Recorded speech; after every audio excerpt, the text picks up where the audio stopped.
Good morning students, welcome to the online class.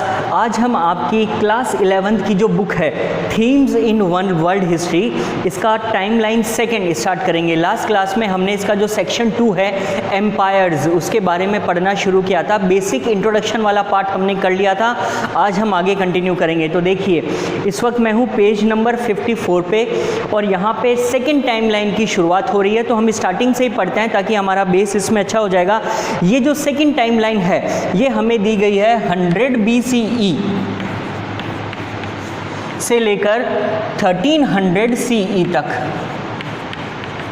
ठीक है, हम इसको एक बार पहले भी डिस्कस कर चुके हैं। BCE का मतलब है बिफोर क्राइस्ट या फिर बिफोर कॉमन एरा। अगर हमने BC बोला तो यानी कि बिफोर क्राइस्ट, अगर BCE बोला यानी बिफोर कॉमन एरा, और ये वाला CE है कॉमन एरा। तो ये जो टाइमलाइन है, ये टाइमलाइन क्राइस्ट के बर्थ से 100 ईयर्स पहले से शुरू होकर क्राइस्ट के बर्थ के बाद 1300 ईयर्स तक स्पेन करती है। यानी कि बेसिकली हम इस दौरान जो ये 1400 ईयर्स का टाइम पास हुआ था, इस टाइम के दौरान क्या क्या हुआ था वो हम इस चैप्टर में देखने वाले हैं। तो इस चैप्टर में सेकेंड टाइमलाइन में इन 1400 ईयर्स का जो स्पेन है, इस दौरान क्या हुआ था एम्पायर्स के पॉइंट ऑफ व्यू से, वो हम इस चैप्टर में देखेंगे। तो देखिए यहाँ पर लिखा गया है, this timeline focuses on kingdoms and empires. ये जो टाइमलाइन है, ये टाइमलाइन किंगडम्स और एम्पायर्स की बातचीत करती है। Some of these such as the Roman empire were very large spreading across 3 continents. इस पूरे चैप्टर में जो हमें सबसे ज़्यादा डिटेल में जिस एम्पायर के बारे में पढ़ना है वो एम्पायर है रोमन एम्पायर।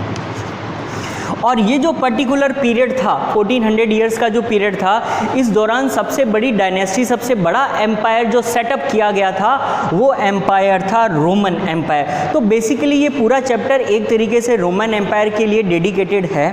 तो देखिए यहाँ पर कहा गया है, Roman empire was very large spreading across 3 continents. 3 continents तक रोमन एम्पायर फैला हुआ था। This was also the time when some of the major religious and cultural traditions developed. और ये वो पीरियड था रोमन एम्पायर के टाइम का जब सबसे ज़्यादा मेजर रिलीजियस और कल्चरल ट्रेडिशंस डेवलप हुए थे। It was a time when institutions of intellectual activity emerged. उस वक्त वर्ल्ड वाइड कई ऐसे इंस्टीट्यूशंस डेवलप किए गए थे जो इंटेलेक्चुअल प्रोग्रेस के बारे में बताते थे, जो इंटेलेक्चुअल एक्टिविटी की बात करते थे। इंटेलेक्चुअल से हमारा मतलब है बौद्धिक, मेंटल। तो उस वक्त लोगों को पढ़ाने के लिए कई प्रकार के एजुकेशनल, कई प्रकार के ऐसे इंस्टीट्यूट सेटअप किए गए थे जो इंटेलेक्ट को बेस बनाते थे, जो इंटेलेक्चुअल लोगों के अंदर एक प्रकार की टीचिंग्स देते थे। It was a time when institutions of intellectual activity emerged, books were written and ideas travelled across continents. Some things that are no part of our everyday lives were used for the first time during this period. यानी कि ये period actually history के अंदर बहुत important माना जाता है। इस पीरियड के दौरान educational institutions, intellectual institutions develop हुए, कई बड़ी बुक्स लिखी गई और कई ऐसी चीज़ें जो आज तक कंटिन्यू होती आ रही हैं, उन सब चीज़ों की शुरुआत यहीं हुई थी। तो क्या हुआ था वो हम इसमें देखेंगे। देखिए यहाँ पर नेक्स्ट पेज के दौरान ये जो टाइमलाइन है, इस टाइमलाइन के दौरान अलग अलग कंट्रीज़ में, कॉन्टिनेंट्स में क्या क्या मेजर फीट्स अचीव किए गए थे, क्या क्या बड़े काम हुए थे, वो यहाँ पर लिखा गया है। तो नेक्स्ट पेज नंबर 55 पे देखिए, इस पूरे पीरियड के दौरान अफ्रीका, यूरोप, नेक्स्ट पेज पे एशिया, साउथ एशिया और उसके बाद में अमेरिका और ऑस्ट्रेलिया, पैसिफिक आइलैंड्स के दौरान मेजर क्या अचीवमेंट्स हुए थे वो सारे के सारे यहाँ पर बताए गए हैं। ये आप लोग खुद पढ़ सकते हैं, इसमें कोई ज़्यादा कोई कॉम्प्लेक्स ऐसी कोई पॉइंट नहीं दिया गया है। बेसिकली कहाँ पर क्या हुआ है वो बताया गया था। मेजर अचीवमेंट्स, मेजर डिस्कवरीज उस वक्त क्या क्या थी, मेजर इन्वेंशंस क्या क्या थी, वो इस आगे वाले 2-3 पेजेस के दौरान है। ये आप एक बार खुद पढ़ लीजिएगा। जो आपको पढ़ने से इम्पोर्टेंट लगे उसको आप अंडरलाइन करके याद रखिएगा ताकि आंसर राइटिंग के दौरान आपको काफ़ी हेल्प मिलेगी। नेक्स्ट हम लोग आते हैं पेज नंबर 58 पर, जहाँ पर आपकी थीम 3 स्टार्ट होती है। तो ये जो थीम 3 है ये है एन एम्पायर अक्रॉस 3 कॉन्टिनेंट्स, और एम्पायर अक्रॉस 3 कॉन्टिनेंट्स का मतलब है रोमन एम्पायर। इसके बारे में शुरुआत की है, तो ये हम पढ़ते हैं। The Roman empire covered a vast stretch of territory that included most of Europe as we know it today and a large parts of the fertile crescent and North Africa. यहाँ पर बताया गया है कि ये जो रोमन एम्पायर है ये एक बहुत ही वास्ट स्ट्रेच यानी कि एक बहुत बड़े रीजन के अंदर स्प्रेड था, फैल चुका था। और पूरा का पूरा रोमन एम्पायर जो है अगर देखा जाए तो उसमें कौन कौन से एरियाज कवर हो गए थे। सबसे पहले Europe as we know it today, यानी कि आज जो यूरोप की बाउंड्रीज है, यूरोपियन जितने भी वहाँ पे रीजन है वो सब रीजन्स रोमन एम्पायर के अंदर आता था। यूरोप के अलावा large part of the fertile crescent, देखिए यहाँ पर एक वर्ड यूज किया गया है फर्टाइल क्रेसेंट।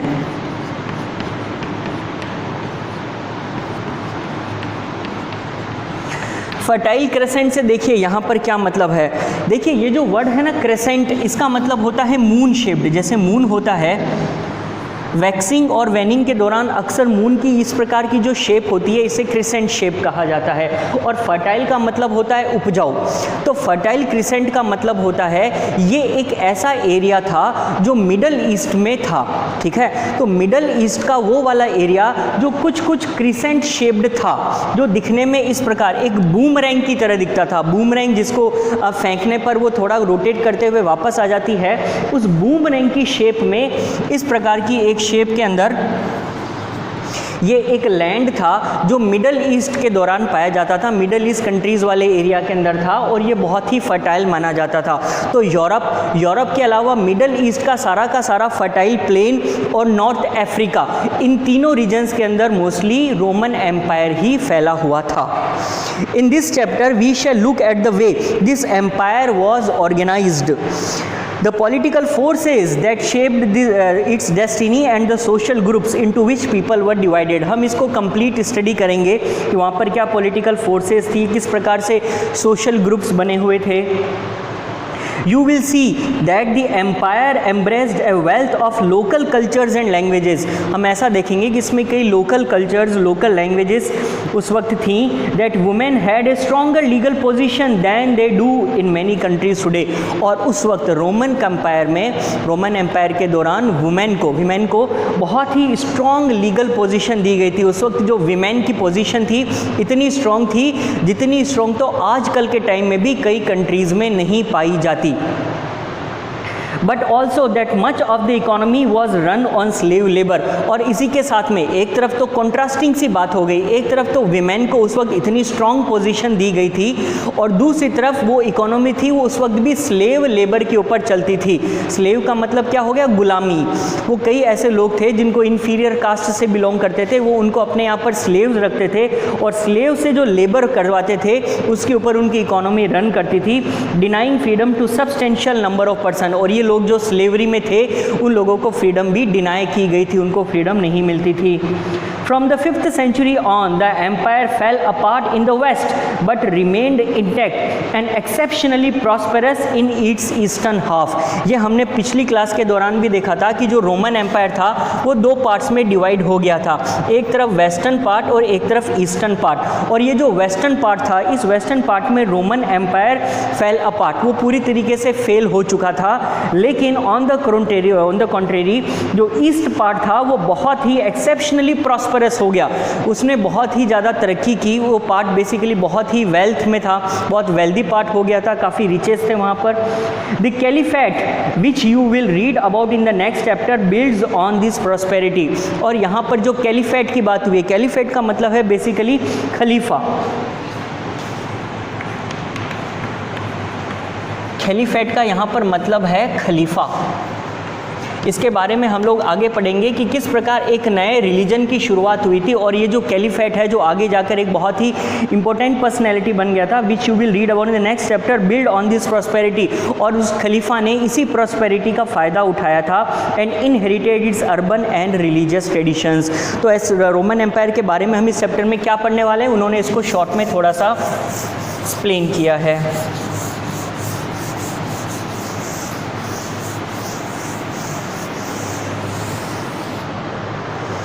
नेक्स्ट देखिए इसी पेज के नीचे की ओर लिखा गया है Roman historians have a rich collection of sources to go on.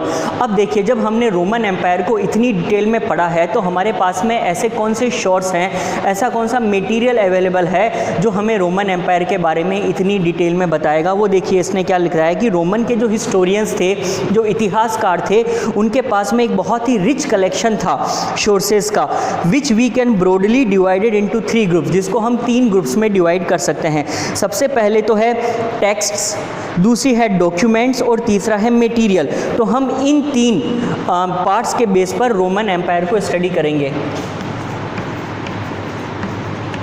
तो ये जो रोमन एम्पायर है, अगर हम इसकी हिस्ट्री पढ़ना चाहें तो इसकी हिस्ट्री में सबसे पहले हमारे पास में है टेक्स्ट्स, दूसरे हैं कुछ ऐसे डॉक्यूमेंट्स जिसमें भी इनके बारे में एक बहुत डिटेल्स देखने को मिलती है, और तीसरा होगा कुछ ऐसा मटेरियल। इन 3 की मदद से हम इस चैप्टर को पढ़ने वाले हैं। तो देखिए इसमें आगे क्या कहा गया है। टेक्सचुअल, सबसे पहले बात करते हैं टेक्स्ट की। Textual sources include histories of the period written by contemporaries, these were usually called annals. देखिए ये जो इन्हें एनल्स कहा जाता था, एनल्स का बेसिकली मतलब होता है जो एनुअल बेसिस पर लिखा गया हो, जो वार्षिक, ईयर बाय ईयर जिसका रिकॉर्ड मेंटेन किया गया हो। तो उस वक्त हमारे पास में रोमन हिस्टोरियंस के कई ऐसे टेक्स्ट थे उनके पास में, जो टेक्स्ट वहाँ पर एनल्स के बेस पर यानी कि एनुअल बेस पर उसका रिकॉर्ड रखते थे। तो देखिए यहाँ पर कहा गया because the narrative was constructed on a year by year basis. वो जो टेक्स्ट है वो टेक्स्ट रोमन एम्पायर की हिस्ट्री को ईयर बाय ईयर बेसिस के ऊपर यहाँ बताते हैं। इसके अलावा हमारे पास में लेटर्स है, स्पीचेस हैं, sermons हैं, लॉज एंड सो ऑन। इसके अलावा बात करते हैं डॉक्यूमेंट्स की। Documentary sources include mainly inscriptions and papyri. ठीक है, अब देखिए ये पेपराई बेसिकली क्या होता है, यहाँ पर एक वर्ड यूज़ किया गया है पेपायरस। पेपायरस बेसिकली एक प्रकार का प्लांट था जो वहाँ पर रिवर के अलोंग उसके बैंक्स पर पाया जाता था। और ये जो प्लांट है, इस प्लांट की वो जो स्टेम थी, उस स्टेम का यूज़ करके वो लोग उसे पेपर बनाते थे। पहले उस स्टेम को अलग किया जाता था, फिर उसको ड्राई करके और उसे पेपर बनाया जाता था, और इस पेपर के ऊपर वो लोग लिखने का काम करते थे। अब ये जो पेपायरस से जो पेपर बनता था और ये जो पेपरी है बेसिकली उसी से रिलेटेड बताया गया है। जो पेपायरस प्लांट का जो पेपर है, उस पेपर पे जो टेक्स्ट लिखे जाते थे वो काफ़ी लंबे टाइम तक प्रिजर्व किए जा सकते थे। थोड़ा इसका बिल्ड अच्छा था, तो इसलिए इसने वही चीज़ यहाँ पर बोली है। मेनली देखिए इसने बोला है documentary sources include mainly inscriptions and पेपायरे।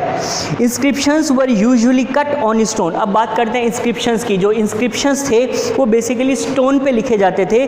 So a large number survive, इसलिए उनमें से बहुत सारे इंस्क्रिप्शंस है स्टोन में होने की वजह से उनमें डिग्रेडेशन नहीं हुआ, वो आज भी सर्वाइव कर गए।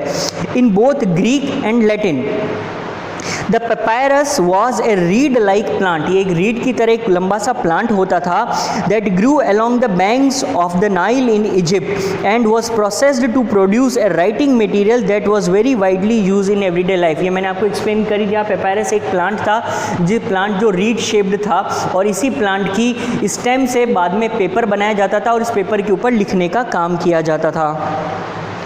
Thousands of contracts, accounts, letters and official documents survive on papyrus and have been published by scholars who are called papyrologists। तो जितने भी ऐसे पर्सन हैं, जितने भी ऐसे आर्कियोलॉजिस्ट हैं जिन्होंने इस पर्टिकुलर पेपायरस के ऊपर जो लिखा गया था उसको स्टडी किया है, उनके लिए हमने एक वर्ड भी दिया है पेपायरोलॉजिस्ट। ये वो स्कॉलर्स थे जिन्होंने इनको बाद में रीड किया, स्टडी करने के बाद में इन पेपर को पब्लिश भी किया था। Material remains include a very wide assortment of items that mainly archaeologists discover through excavation and field survey। अब देखिए ये तो होगी टेक्स्ट की बात। टेक्स्ट के अंदर बेसिकली एनल्स है जो एनुअल रिकॉर्ड हमें देते हैं। डॉक्यूमेंट्स में बेसिकली पेपायरस के ऊपर लिखा गया मटेरियल है, और मटेरियल के अंदर बेसिकली कई ऐसे आइटम्स थे जो हम लोगों ने डिस्कवर किए एक्सकवेशन के दौरान या फिर फील्ड सर्वे के दौरान। फॉर एग्जांपल कई ऐसी बिल्डिंग्स हैं, मॉन्यूमेंट्स है and other kinds of structures है, pottery, coins, mosaics and even entire landscape, जो कि एरियल सर्वे के जरिए हमें पता चला था।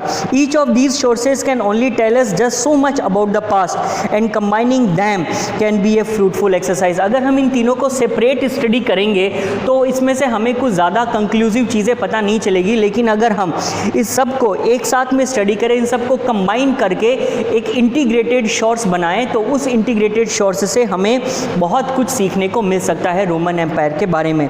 Together all these can be a fruitful exercise, but how well this is done depends on the historians skill. और बात वही है, इन सब को स्टडी करने के लिए जो हिस्टोरियन होगा, उस हिस्टोरियन की स्किल के ऊपर भी डिपेंड करेगा कि उसने इनको कितने अच्छे से इनकी असॉर्टिंग की है, कितने अच्छे से इनको स्टडी किया है।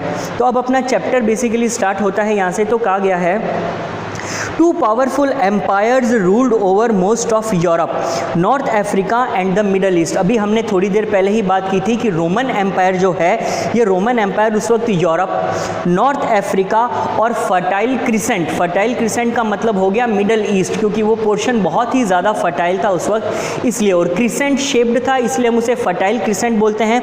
तो ये जो यूरोप, नॉर्थ अफ्रीका और मिडल ईस्ट का जो पोर्शन है, यहाँ पर दो पावरफुल एम्पायर रूल किया करते थे in the period between the birth of Christ and the early part of the 7th century।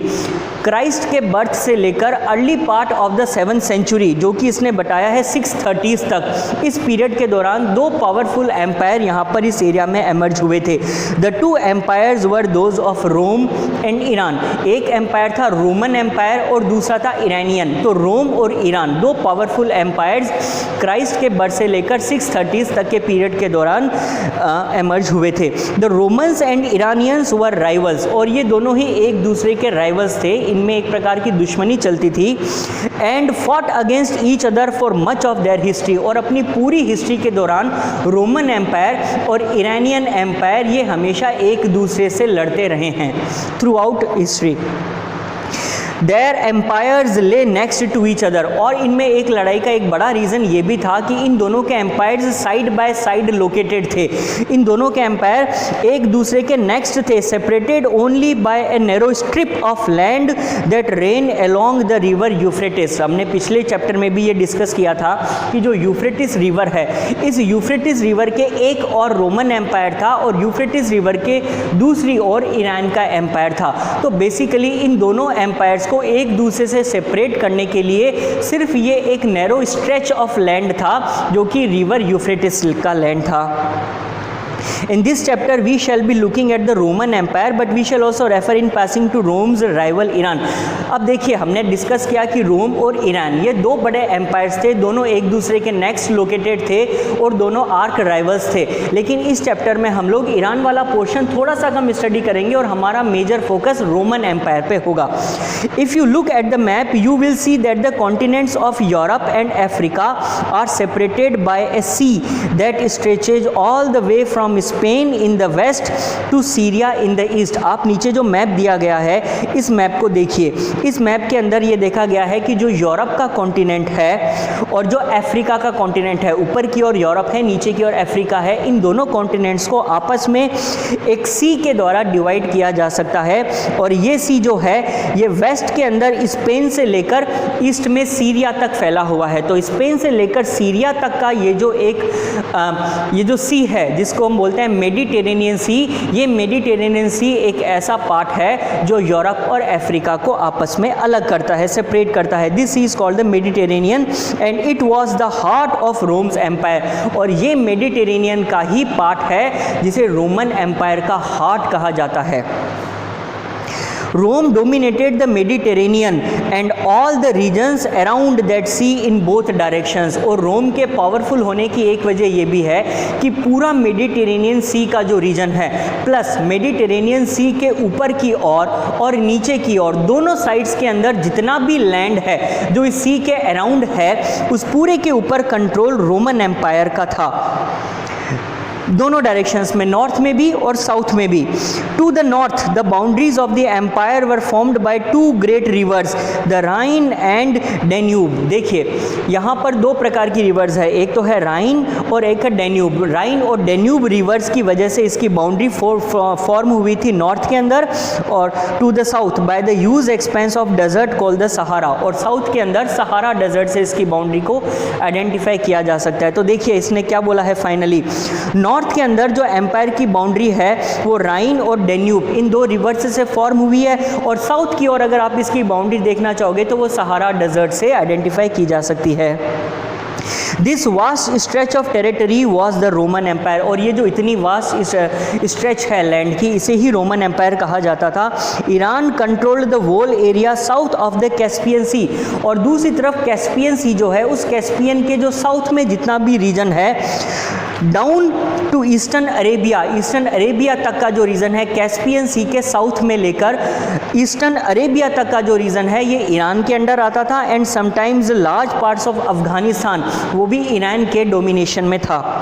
These two super powers had divided up most of the world that the Chinese called ताचिन।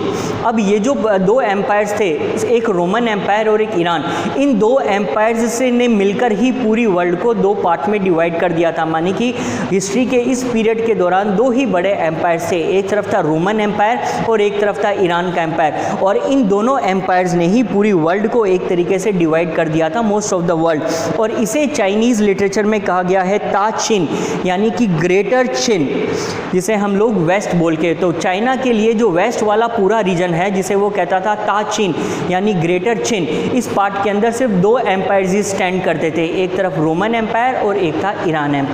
तो इस chapter में Roman empire के बारे में आगे ज़्यादा detail आएंगी।